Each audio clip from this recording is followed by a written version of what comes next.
झुमर किना कहे ए जो नतुन बहु गिला आवत ना इगला मारी इंस्टाग्राम वाली बहु आवो रील बनाती फुर्सत से घर भात बना तो माने ए जो मकर दिन के देखा जो पीठा छाका छाकी दिन को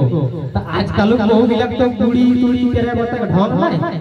अगर इंस्टाग्राम में बिजी आ तो पीठा कोना छाकतो तो मरद टाइम माने को के है तो खाली 24 घंटा वीडियो बनाओ पूजा दिन छा आपुस कुसुम आइते बुढ़ा माइटी के बना कर आसी तखन माने से मरद टाइम की को कोई भाला ओही रे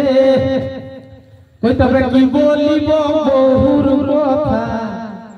আর সইলে ধরে যাবে কে মাথা বাবু মারি পিঠা ছাকে কোই জানে না আর বউটি কই ভালা ওহি রে কই কি বলিব বহুর কথা আর সইলে ধরে যাবে কে মাথা বাবু তবে পিঠা ছাকে কোই জানে না कोई बूढ़ा माई के छाका कोराई बोसे गोसर गोसर खाय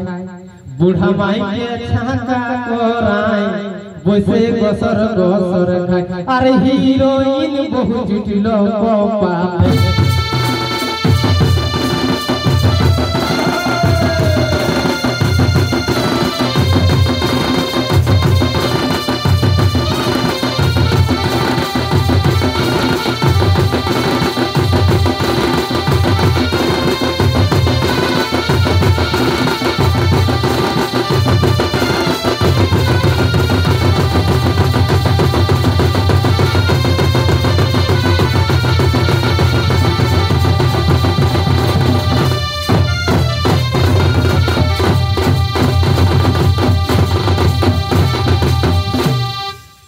आजकल के इंस्टाग्राम वाली बहु गिले के रहो कि ना को कोई भाला ओही रे कोई होठे लिपस्टिक पाउडर गाले और आईना त सब समय भाले बाबू और फूल गुजे राखे खपाटा ई हमरा बिना रकम कोई भाला ओही रे कोई होठे लिपस्टिक पाउडर गाले আর আইনাটা সব সময় ভালে বাবু আর ফুল গুজে রাখে খপাটায় কই হরেক রকম নাকের ফুল 12 গোটা কানের দুল হরেক রকম নাকের ফুল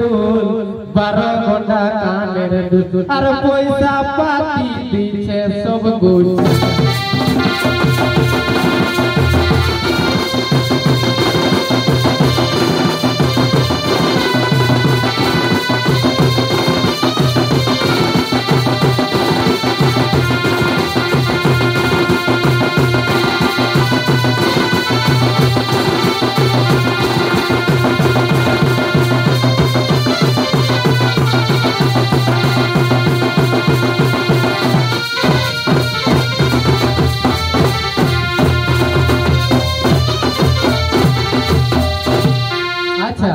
काम दामे तो कोनो ठेका নাই बाप घर যদি কোনো आवा तो नतुन साड़ी ले ले और मासे मासे माने नया 9 घंटा कोई बाप घर जाते यार की कोई भाला ओही रे कोई मासे मासे नतुन साड़ी और ली तो बापेर बाड़ी बाबू